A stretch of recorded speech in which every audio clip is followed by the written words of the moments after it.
Крестный ход начался у Сухумского кафедрального собора Пресвятой Богородицы. Десятки верующих вместе с духовенством прошли по центральным улицам города, вознося молитвы за мир и благополучие.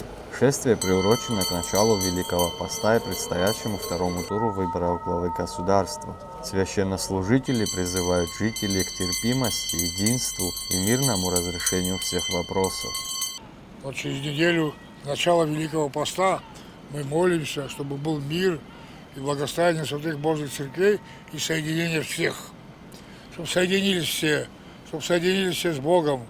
И тогда обязательно будет мир всем. Чтобы не было противостояний, чтобы не было вот этих разделений. Чтобы в нашей стране абхазской был мир и благоденствие для всех и для каждого.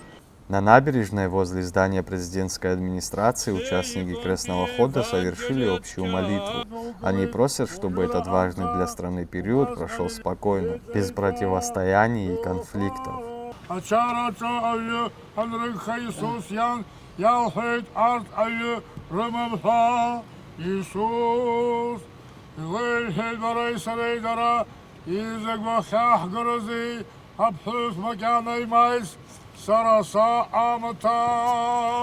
Дай Бог, чтобы вы научились жить по заповедям Бога, который говорит нам: любите друг друга. Даю я вам новую заповедь: любите друг друга. Вот чтобы мы научились любить друг друга и носить тяготы друг друга.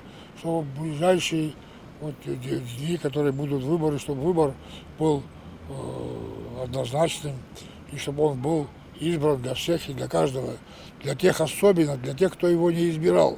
Вот суметь быть для всех президентом — это задача правильная, и это будет царский поступок, лучший от нашего народа, который будет для всех одинаково правительствующим, одинаково думающим, для всех и за каждого.